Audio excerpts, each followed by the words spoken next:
정권이 바뀌면서 최근에 이런 이야기들이 계속 나오고 있습니다. 보유세를 작년 수준이나 2년 전 수준으로 검토하겠다. 지금 언론에서 자꾸 압박을 주죠. 예를 들어서 6월 1일에 지방선거가 있다고 하죠. 근데 6월 1일이 또 막상 무슨 날이에요? 보유세 부과일. 민주당이 지방선거에서 그나마 심판을 덜 받으려면 보유세를 완화해야 한다.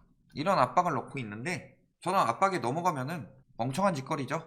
과거 서울시장 선거 때 당시 기호 1번 박영선 그리고 기호 2번 오세훈이었는데 큰 차이 없었어요. 둘 다 뭐를 주장을 했다? 완화. 그런데 이쪽은 원래 지지층이 완화고 이쪽은 원래 지지층이 규제죠. 그런데 어떻게 됐어요? 참패했죠. 그 다음에 이번에 대선에도 이재명 후보와 윤석열 당선인이 붙었을 때도 똑같이 무슨 이야기 했어요? 완화. 근데 결과는 어떻게 나왔어요? 지금 굉장히 여론이 안 좋죠. 그 전에도 여론이 굉장히 안 좋았고 그럼에도 불구하고 간발의 차이로 승리하고 이쪽에서 당선이 됐죠. 즉 똑같은 이야기 해봤자 어차피 또 참패할 거다.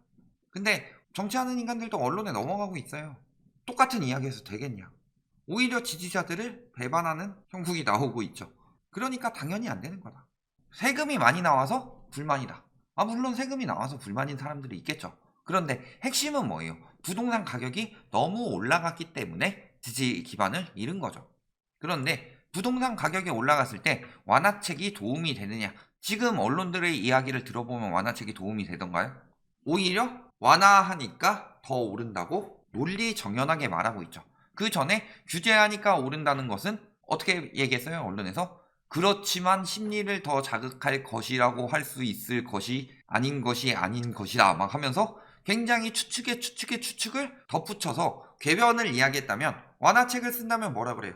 오른다. 왜냐하면 이래서 여력이 늘어나고 이래서 가치가 상승하고 이래서 수익이 증가하니까 오른다 라고 굉장히 쉽게 이야기할 수 있죠. 과거 저희가 이야기했던 것처럼. 그러니까 지금까지 규제책에 대해서는 언론이 역효과가 나도록 선동을 했을 뿐이다. 그렇다면 24번, 25번의 규제 정책을 했을 때도 왜 올랐을까요? 가장 큰 이유는 금리죠. 금리가 두 차례 오르니까 집값이 떨어지기 시작했고 금리를 다시 뚝 떨어뜨리니까 집값이 폭등했고 이제 금리 다시 오르니까 집값이 떨어지기 시작했다. 다만 규제책은 그 상황에서 수요가 마구 들어와서 올라가는 시기에 가격을 더 올리지 않도록 막는 역할을 하는 거고 반대로 완화책은 떨어지는 시기에 가격이 덜 떨어지도록 하는 정책이죠. 종부세를 폐지해야 하는 이유 정권 교체 촉진세다.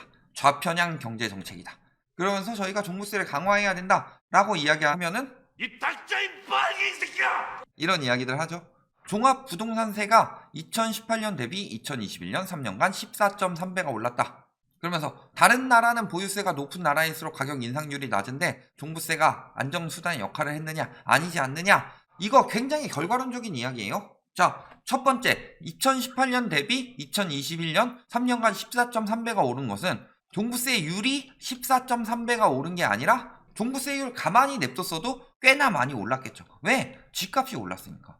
그렇다면은 종부세가 다른 나라는 인상률이 낮은데 왜 우리나라는 안정수단 역할을 못했느냐? 그 이유는 저금리를 이용해서 전세 가격을 높이고 전세 가격을 높이면 두 가지가 가능해지죠. 첫 번째는 버틸 자금이 생겨나죠. 두 번째 뭐예요? 갭을 줄여서 투기 수요가 들어오기 유효해진다. 그러니까 똑같은 제도라도 우리나라는 조금 덜 통한다라는 거죠.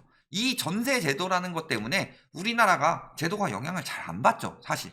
그리고 저금리 영향을 더 크게 받는다. 그러니까 규제 억지로 억누르고 DSR은 적용이 안 되니까 LTV라도 계속 억제를 한 거다. 왜? 외국 같은 경우는 어때요? 저금리가 되면은 매수 수요가 늘어나죠. 그래서 매매 가격이 오르는 형식이 나타나는데 우리나라 같은 경우는 뭐가 더 영향을 줘요? 전세 수요까지 늘어나죠. 그래서 전세 가격까지 오른다. 그러니까 매매 가격이 더 오를 수 있도록 탄력을 주는 거다. 외국 같은 경우는 고금리면은 월세를 막 쉽게는 못 올리죠. 한계가 있어요. 그렇다는 건 어떻게 해요? 고금리니까 수익률이 떨어지고 이로 인해서 가격이 떨어지는 현상이 나타나는데 우리나라 같은 경우 고금리면 뭐예요? 갭투기 해가지고 자기 돈 안 쓰고 세입자가 이 고금리를 감당하는데 그러니까 저금리 때는 반대로 전세 가격 쭉 높이죠. 아니 어차피 대출 많이 나오잖아. 전세 제도를 유지를 하려면 대출 유동성을 막든가 아니면 전세 가격 상한선을 둬야 된다. 이번 정부에서 못한 건 규제를 해서가 아니라 덜해서 그래요. 아무리 분양가 상한제 하고 재초안하고 그런 거 해봤자 핵심이 빠졌잖아요. 원가 공개를 해가지고 얼마나 많은 차익을 내고 있는지 그걸 공개를 해야지 이게 사람들의 인식에서도 아 분양가가 너무 비싸구나, 집값도 너무 비싸구나 이런 것들이 나올 텐데 원가 공개가 추진이 안 되고 있으니까 막히는 거 아니에요. 그러니까 원자재 가격이 올라가니까 분양가 더 올라간다 이딴 이야기나 나오는 거지. 노무현 정부 때도 그랬고 2번 당한 것이라고 했는데 노무현 정부 때 어떤 일들이 벌어졌냐? 과거 그 당시에 글로벌 금융위기 터지기 전에 무슨 일들이 일어났었죠? 저금리로 인해서 세계적인 부동산 거품 꼈죠. 세계적 부동산 거품 꼈을 때 어떻게 됐어요? 미국 엄청나게 올라갈 때 우리나라 그나마 덜 올라가게 막았죠. 그리고 그 다음에 어떻게 됐어요? 미국 완전히 붕괴됐을 때 우리나라 그나마 붕괴 덜 됐죠.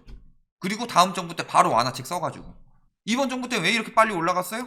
외국에선 DSR 시행하고 있는데 우리나라는 LTV를 강화해도 모자랄 판에 70%로 풀어줬어요. 저금리 상황에서 빚내서 집 사라고. 그래서 지금 와가지고 DSR 시행하기 전에 LTV 규제 50% 40% 들어가니까 뭐라 그래요? 외국에는 90%씩 해준다. LTV 90% 해줘도 돼요. DSR이 적용이 됐으니까. 어디서 전문가란 작자들이 그따위 망언을 짓거리고 있어. 사기꾼들이죠. 지들 유리한 자료만 갖다 쓰고 있어요. 똑같은 거죠. 그러면서 비난 여론 계속 올리는 이유 뭐예요? 종부세 완화되면 무조건 집값 오르는 데는 도움이 되니까. 보유세 부담 OECD 평균 훌쩍 하면서 늘 뭘로 비교해요? 총 조세 대비 보유세 비중은 5.17%다. 보유세는 그들이 말하는 부자세 중에 하나죠. 재산세잖아요. 재산세. 그러면은 이게 보유세 비중이 낮고 그러면 다른 세금 비중이 높다는 건 무슨 소리예요? 소득세를 더 많이 물리겠다는 거죠. 소득세 중에서 우리나라 양도소득세 뭐 엄청 높다 하는데 이제서야 강화된 거고 그 전에 소득세 대부분 뭐예요? 근로소득세지. 불로소득은 쭉쭉 올라가고 근로소득은 쭉쭉 깎아먹고 12번째로 높은 보유세를 부담하고 있는 것이다. 38개국 중에 12번째면 엄청나게 높은 비중이죠. 조세 대비 보유세 부담이 왜 이렇게 올라갔어요? 집값이 올라갔으니까. 왜 비교 대상을 항상 저런 식으로 넣느냐. GDP 대비 보유세 부담이 올라간 게 보유세를 막 높여서 그런 거예요? 핵심은 집값이 올라서 그런 거지. 집값 대비 보유세 부담 외국이랑 비교해봐요. 높은가 낮은가. 일부 다주택자들 제외하고. 보유세 돌리면서 뭐예요? 부자세는 약화해주고 중저가주택은 재산세 더 낸대요. 결국은 누구예요? 부자 감세, 서민 증세 돌아오고 있는 거예요. 그대로. 집값 더 올리려고 하고 더 오를 거란 여론해가지고 서민들한테 팔아치우고 빠지고 이게 핵심이죠. 고가 아파트는 줄어들죠. 이대로만 적용된다면. 더 빠지는 건 너무하지 않아요? 그리고 자꾸 이런 식으로 압박 넣어서 사실 이번에 올해 보유세는 엄밀하게 말하면 윤석열 당선인이 건드릴 수 없어요. 왜? 5월 9일까지는 대통령이 문재인 대통령이니까. 그러니까 자꾸 언론에서 윤석열 당선인이 하는 것처럼 이야기하고 실패하면 민주당이 반대했다. 민주당 아웃. 이런 여론 만들려고 하는 거고. 그러면서 압박 넣고 있는 거죠. 윤석열 당선인이 이렇게 하고 싶으니까 민주당 너희들이 알아서 완화시켜라. 언론에서는 정치적 당론은 제외하고 뭐예요? 완화시키려면은 이런 식으로 압박을 넣는 거다. 아직 바뀌지도 않았는데. 재건축부터 활기 띨 듯 지금 계속 이런 여론 만들고 있죠. 계속 호가 올리고 있다. 집값 다시 올라갈 거다. 이런 영향 만들고 있는데 호가가 아니라 중요한 건 뭐예요? 거래량과 실거래가라고 그랬죠. 그래서 거래량 우선적으로 봐야 되죠. 거래가 더럽게 안 되는데 신고가 지금 뭐예요? 그리고 호가 아무리 올려봤자 거래가 안 되면 뭐예요? 그리고 호가 올린 거 볼까요? 음마 아파트 볼게요. 자, 이건 당선 전이죠? 그 뒤에 올린 매물들이 더 비싸게 나오느냐. 개포 2단지 이런 것도 과거 저희 지역 분석했을 때 이 정도 나왔는데 지금 이런 단지들도 나오고 있죠. 3월 21일 호가 올리고 있어요. 아리팍 매매 38억 39억 42억 이런 식으로 나왔는데 이런 데나 올리고 있는 거죠. 그나마 그것도 이런 매물들도 나오고 있고 누군가가 호가 못 내리도록 압박 주고 있는 그 단지죠. 자, 목동 13억 5천에서 이 정도 나왔는데 13억 매물 나오고 있어요. 그 다음에 16억 8천 지금 어때요? 16억 5천 17억 16억 5천 호가라고 뭘 올리고 있냐. 어디서 구라지를 찍고 있냐. 집값 올리려는 사람들이 찍었죠. 아파트 소유주들이 왜 위주로 찍었을까요?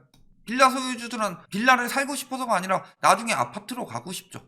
그렇다면 어느 쪽이 집값을 높여줄 사람이냐 라는 것들이 제대로 들어왔다. 그런데도 불구하고 전문가라는 작자들 계속 뭐라고 그랬어요? 민간 공급하면 완화될 것이다. 민간 공급 제일 이야기 많이 한 사람. 세금 완화하면 집값이 떨어질 것이다. 세금 완화 제일 많이 이야기한 사람. 결국은 그렇게 가고 있는 거예요. 정말 외람되오나. 지금 언론들이 어떤 스탠스를 취하고 있냐. 예를 들어서 대통령도 안 붙이죠. 되게 막 혐오적인 발언들 많이 나왔죠. 뭐 불통이니 뭐 서민 죽인다 뭐 하면서 엄청나게 까대더니 여기 와서는 기자가 이렇게 공성한 거 처음 본다고. 현 정부에 대해서는 집값 상승에 대해서 엄청나게 비난했죠. 전세 급등, 최저임금 근로자 연봉마저 추월, 소득주도 성장 실패했고 뭐 이런 것만 했어요? 정부 믿은 것 후에 25번의 정책에도 못 잡은 집값, 부동산 심판론 막 이런 거 계속 나오더니 호가 올랐다, 화색, 봄바람, 기대감. 언론 지금 올리는 기사들 봐봐라. 완화하려는 정책에 대해서 집값 올라간다고 좋은 얘기들 써주고 있죠. 좋은 상황이에요? 얼마 전까지만 해도 집값 못 잡는다고 다 죽는다고 하더니만 집값 올라간다고 좋은 현상인 것처럼 쓰고 있어요. 왜 저렇게 하느냐? 답은 나왔죠. 여태까지 본인들이 말하고 스탠스대로 그대로 이야기해서 규제책의 집값을 못 잡고 완화책이 잡는다고 하면은 떨어진다고 써야 되는데 그렇게 못하겠고 오히려 올려주는 정책 쓰니까 지들도 기분 좋아서 저렇게 써주고 있는 거죠. 결론, 완화책은 집값 상승 정책입니다. 그래서 언론들이 신나서 빨아주고 있죠. 규제책으로도 왜 집값을 못 잡았냐? 세계적인 추세에서 유동성을 풀었고 금리를 낮췄기 때문이죠. 그러면 반대로 완화책으로 왜 집값을 못 올리느냐? 세계적인 추세에서 유동성을 감소하고 금리가 올라가니까. 이것만 잘 생각해 보시면 앞으로 부동산 시장 어떻게 흘러갈지 답 나옵니다. 여기까지 말씀드리겠습니다.